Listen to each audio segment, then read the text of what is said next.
Hey, everybody, and welcome to Genre Off Book. Today, I am interviewing Elyse to just get you guys familiar with her favorite genre and when she became a reader. Yeah. All right, Elyse, let's start easy. Why don't you introduce yourself to the folks and tell us when and how you became a reader? So, my name's Elyse, co-host of Genre with my sister Katy. Mm-hmm. Um, I believe I've always been a reader. Yep. As I think was mentioned in the first episode, it was a book I read that named my sister. Thank God. So definitely it's always been a huge part of my personality, and I make pretty much all of my hobbies my personality Mm-hmm. for at least the short period of time that they hold my attention. But reading's held my attention the longest. It's never lost my attention, and I've been a reader for my entire life. You know, something we didn't mention in the first episode is that our Oma, our grandmother, Yeah. huge reader. Huge reader. Unbelievable. There is a picture of this woman in a library. In Windsor, Vermont. We Yeah. went to visit it, and it's huge. Talk about a portrait on the mantle. It's like a Enormous. enormous glamour shot of our grandmother, Yep. Oma, and she looks fabulous. Fabulous. It was the last library she worked in before she left us. She was a school teacher, and then she worked in libraries once she retired in various capacities. And the last job she had in libraries was repairing old books Oh, because she yeah. was an excellent seamstress. So she Yeah. would literally be sewing bindings back Yeah. together She for would like old mend. antique books. It was, a lost art. Yeah. Truly a lost art. Yeah.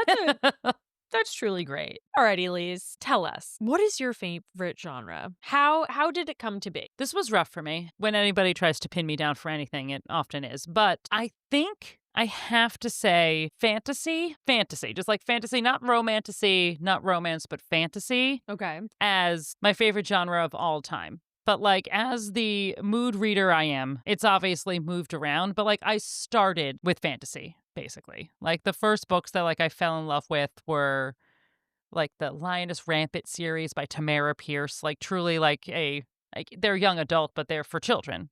They're Yeah. children books about, a girl who wanted to be a knight, so she disguised herself as a boy in the kingdom of Tortal. And then the next four books was, oh no, I'm forgetting her name, but she could speak to animals. That was her magic. And so then she had four books, and then we went to another land, and like all of those people had magic. And then we came back to Tortal for Kel, who was the first girl who was able to go through the night as a girl because Alana did it before her, and Alana would make appearances. It was thrilling. I still have all of them. I really want to start recommending them to romantasy girlies who have kids because I think that's like a really great place to start them. It's truly a children's book. Like it's nothing too scandalous is going on in there, but it is such a great entryway into just reading in general, but fantasy in general. Okay. Would you say that that was your first series or author obsession that you had? Yeah, probably. Okay. I think so. There was others for sure. All right. But those were that was probably my very first. That's like sort of what got me into fantasy. All right. So if someone's never read that genre, being fantasy, what is something that you would recommend them? You can start from young adult to adult if that is better, but you tell us. It depends on, I think, the age and where they are in reading. Okay. So if it's, someone our age, it's the same answer you gave. It's ACOTAR. Like, Yeah. if you just want to get in, it's just adult enough. It's super exciting. It's going to it has all of the high fantasy tropes and touch points. So if you like it, I always say if you read the first ACOTAR book, if you read A Court of Thorns Yeah. and Roses and it's not for you, the genre's not for you. Don't worry about it. Yep. Talk to me about something else. Like, it's just Yep. not going to be for you. There's a book for everyone. There's a book for everyone. There's a genre for everybody. Don't worry about it. It's not for you. If they're younger, like if we're talking like more of like a teenager or something Yeah. like that, then I would probably tell them to start with something like Harry Potter or The Hunger Games. Okay. Even like the Scorch trials, which actually scared me so much I couldn't finish them. But as an adult, as a full adult, I had to stop halfway through that series. But that's on me. That's Yeah. on me. I think you would start there. If somebody came to me and they were like a Lord of the Rings, like Game of Thrones reader, I'd give them Melanie Ron. So, I mean, personally, the Exiles series of hers is my favorite. Warning, there's a third book that has never been published. So I do think it's going to end as an unfinished series, but also the Sunrunner series is really good. The Dragon Prince series is really good. And that is classic high fantasy, but written by a woman. Okay. And Elyse talks about the third book that has never been written Capsule's Tower. for our entire lives. I'll bring it up at least once a quarter. Like, you get me the right amount of wine, and I'll just be like, you know what's never happened? The Capsule's Tower. You're like, the last book. It's never happened. I don't think Melanie Ron's ever going to do it. She's still alive. I also check quarterly. She's still alive, but she is quite old. I think she's past time. I don't think it's going to come to be, but those first two books shaped me. Those first two books I read over and over and over again. Change your life. Changed my life. Okay. And what is one that you would say for someone that is fully converted in this genre already today? I think for fantasy readers that have read all of the classics, so not only Tolkien, but also like the new classics like Sanderson, I would say to look definitely into Melanie Ron. And then also somebody like Anne Bishop, who was also writing high fantasy at a time when women weren't really being marketed as much. And she has the series called the Black Jewel series, which is dark. And it actually has a lot of really interesting parallels to ACOTAR. Like the main male character has wings, for example, and there's a interesting sort of inner circle that has to do with a family of like 3 men, but the world itself is a matriarchal world. So all of the men serve various women who have very strong magic. And it's a super, super interesting series. And it has some very interesting parallels to some of the more popular romantasy that we read today. Okay. What's the biggest misconception people have about your particular genre? I think, it's similar to what you said about romantasy, is that, like, it's not grounded in the real world, so what's the point? Mm-hmm. And I'm like, it's like you read, anybody who hasn't read Game of Thrones but's watched Game of Thrones, you'll know that fantasy is mostly just politics with dragons. So that's really what you're going for. It's dressed up as the, fight between good and evil, but it's pretty much just politics with dragons, politics with wings. What are people missing when they're not reading this genre? I think they're missing the depth and like the commentary that's in it. You can say a lot more when it's not the United States of America. So when true. It's like when the setting is the kingdom of Timbuktu and this is the chosen one by prophecy who will defeat the Lord of Evil. But it's always very much a commentary on society and where it is. Sci-fi, which is a genre I like, but definitely not my main genre, is very similar. It's the same thing, only it takes place 20 years in the future and in space. What's your genre comfort zone? So your favorite trope, moment, or your vibe that you always go back to? So I'll say this is a little bit outside of fantasy, although you'll find them in fantasy. But like I love like a fake dating or like it could be a marriage of convenience. It's something in which the two main characters are trying to they're in a ruse. There's a ruse that's happening that they need to convince people of, and within that ruse they fall in love. Love it. I love a ruse. I know. Like, God, when I hit the Hallmark Channel during Christmas and it's like, here's my fake boyfriend that I have to bring to this holiday party because my ex will be there. Oh, God, it's so good. Okay, what do you think that says about you, Elyse, as a person? I think it says I'm here for the mischief. Like, I think it just says I'm here to start trouble. Start a little bit of trouble, but like not too much trouble because it always works out in the end. As again, the Virgo rising in me will never allow me to get caught doing something wrong. Unfortunately. But if you don't get caught breaking a rule, did you even break the rule? And that's what it says about me. Interesting. How many rules have you broken, Elyse? Probably not many. Not any big ones. I stay away from those for sure. Okay. That's by principle. Little ones that I think are dumb, all the time. All right. That's fair. Yeah. If you could read only one genre for the rest of your life, would it be this? Would you cheat? And what would you cheat with? So I cheat constantly all the time. You do. So like I I know you can't do. I can't be with one genre. I've picked because of the rules that I made for this episode. I had to pick one genre, but For this outline that for this you outline made. that I made, that we're going to ask to several people that says you have to just pick one, I followed it. It was very hard for me. But no, I would cheat constantly all the time without any remorse. Okay, and what are those genres, or what are you constantly cheating with? Romance is but like straight contemporary romance is the biggest one. And that happened later in life for me because another misconception I think about fantasy books in general Yeah. is that there is no sort of romance in them. Now, we talked about it in the last episode. Obviously, romantasy is a huge thing now. But even in the classic fantasies, we're talking Lord of the Ring, Yeah. Game of Thrones. Big ones. The fantasy is the A plot, for sure. And romance might be, depending on the book, depending on the characters, whatever, might be like a C plot, but it's always there. Yeah. You're always rooting for somebody to get together. There's an enemy to lover storyline. Half the Always. time, marriage of convenience. Like, it's always worked in there. Yeah. So it's like, that's like, people are missing that when they think it's just politics with wings. That is the A plot, but there's also always romance. My favorite book, that's my favorite series that's never going to be finished. Yeah. The enemies to lovers, marriage of convenience storyline in there. That's like, it's a combined one. Yeah. Literally created the person I am today. So like that's like that. That's powerful. Yeah, like that's my coming of age. That's my touchstone. That's what I compare everything against. Wow. It's an unbelievable Wow. series. Melanie Ron, if you're listening, if there is even a manuscript of the Capitol's Tower just lying around, unedited, Send it to genrepodcast@gmail.com. that would make my entire life.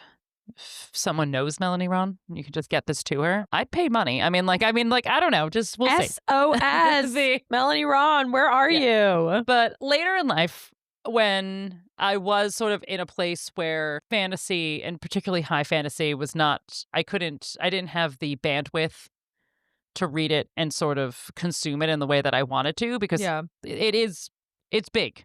High fantasies are always there. Big books, It's a lot. a lot of characters, a lot of points of view. Mhm. You really have to keep track of it. And particularly as I was like going through grad school and I'm reading philosophers, I can't also read this book with 19 characters and all of their names begin with A. So you couldn't? Like, wouldn't that not be like such a good escape? I needed to escape with something simpler. And that's where romance happened. So I was Oh. still reading. I just couldn't read the high fantasy complicated stuff. Interesting. Okay. So I can get that's that. where I found like contemporary romance. So Yeah, I and- would always say that shocked me that you turned into like a romance reader Yeah. who reads the silliest romance stuff that I've ever heard of. And I'm like, can't be my sister Elyse. no, I started with Penny Reed was the first because again, some romances are silly and I've come to embrace and love them. But Penny Reed, her first series was sort of marketed as smart girl romance. I think if I Okay. went back and like if you saw some of like the original soft like paperback books, that was literally like the subgenre on them. And I was like, I'm a smart girl. I'll read them. And they were just, again, just romance, just smutty little romances, but they had stronger female characters. Okay. And I think that was like, that's like what That was drew her me to shtick. them. And like, that was what drew me to them. And again, same thing. It was her first series was, I think, called like the Knitting Club series or like Chicago Knitting and the whatever. Again, Yeah. a group of friends who had a knitting club and the bad boys they all fell in love with. The Knitting Club. I have to look back at the exact name, but something like that. And I loved it. And then I read a bunch of her other series. And then from there, I was like, what else can I find? Of our friend Lauren, then shortly after this, recommended a series of ex-Navy SEALs who joined together in some sort of security firm, and they would go out on a job to protect somebody, and that somebody was always a lady. And then they would fall in love. And then they would fall in love. I'm pretty sure that's The Bodyguard. Yeah, it's Bodyguard is a whole subgenre of romance. And then I moved back to fantasy. I was like sort of inching back. So Sarah J. Maas, again, like we said before, we Yeah. read Pretty Live. Yep. And so I didn't necessarily stop that, but like I sort of inched back towards that through romance because then I found people like Katy Roberts Hmm. who did like, I mean, smutty romance books, but they're usually in some sort of her first series was Greek mythology based. So it was like Okay, so Hades that's and a little Persephone and fantasy. like so Yeah. yeah, it was like a little Yeah. bit more fantasy and I'm like, "Ooh, yes." And then when romantasy like really started to blow up, then I Yep. started to go into there. But I mean, right before the podcast, I was stuck in the most niche genre of reading that I could ever do and much like you, in the beginning, there was only a few books and then I couldn't find any more and then Yeah. all of a sudden this genre blew up and I said I could have as many of these books as I could ever want and that genre is Omegaverse and That's those that's that's werewolf stuff, right? you yes and no. Okay. Okay, maybe I'll just a quick Omegaverse primer. Oh dear. So it is a parallel universe, shall we say? So the world we're living in now, but instead Oh. of just being men and women, everybody falls into three designations. You can be a man or a woman, right? But you can also be an alpha. Oh, well, yes, I know what that Yes. Oh, means. so Yeah. you've read Allie Hazelwood. Yes. Yeah. So Bride. Bride. Yep. Okay. So But I've also read other what I would define as werewolf. okay. Nope. All right. So this is where So it's not it's not werewolf. werewolf. No one is shifting into anything. Huh. So So wait, I'm it's sorry. Are they real regular people? they're real regular people. Okay. Oh. But they still have three designations. Alpha, Mm. and the alphas are like big and strong. They can be men and women, but like Yeah. big, strong, and usually in society they're like titans of industry Mm. or military men or Is like it like whatever. 50 Shades of Grey? No. Christian Grey would be an alpha. Yes, Christian Grey would be an alpha if we're looking in this sort of world. Okay, I hate Then this there's already. and then there's betas, which are just Yes, normal people. Well, yeah. We're just normal people. Yep. Mhm. And then there's omegas. In this sort of society, omegas are the most rare designation, and omegas and alphas are like made for each other. They are emotionally, physically, and sexually made for Okay. each other. Okay. But there's not a ton of omegas in the world. Right, So right. one omega usually goes to a pack of alphas. And like alphas create packs. How can you have a pack of alphas? So It like doesn't matter. it's Honestly, it's a family unit, if you will. It's a family unit. And that's then gross. Okay. and so almost all Omegaverse books, not all of them, but almost all of them are like a why choose situation. And this was this genre that I found and I was like, how interesting. And then I read all of the books that were available. Yeah. And I then see. and then there was no books left available. And then I was out adrift in the cold Without your wide shoes. without my why choose Omegaverse, very specific niche genre. I see. And then all of a sudden it felt like 6 months later I was like, never mind. I have literally an unending amount of excellent Omegaverse novels, and I thank those authors for giving that to me. Okay, now I understand. Yeah. I think I thought you were super really big into werewolves. No, And then I was like, it's werewolf Wacky. adjacent. It's werewolf. yeah, adjacent. yeah, I get it, right? Alpha, Omega, and Yeah. betas are all part of They're the all werewolf. part of like werewolf books too, but these no one shifts. It's just It's just people. It's just humans. it's humans, and it's just like a social designation yeah, that then yeah. like goes into because it's again these are smutty little romance books, so goes into sexy times. Interesting. I gotcha. Okay. That's new. That's new info for me. I would love to make you read an Omegaverse for the pod. And there's some ones that there's some ones that I wouldn't make you read because you would just punch me right in the face. But there are some like, a little higher arch, if you will. Higher brow, yeah. perhaps. that Higher we brow could Omegaverse books that read maybe you'd be here. interested in. Okay, that we could read here on the pod. Yeah. Alrighty, Elyse. I mean, that's it. Honestly, I feel like I've learned a lot. I know we got a little off track at the end, Yeah. which I think is allowed because I made this outline. Yeah. You made this outline. I made this outline, so I feel like I was able to do whatever I wanted. I tried Yeah. to abide by the outline. And then, like always, I end up talking about Omegaverse. So I think I followed it good enough. So, ladies and gentlemen, if that's the second episode of Genred Off Book, we'll see you next time. talk to you later. Bye.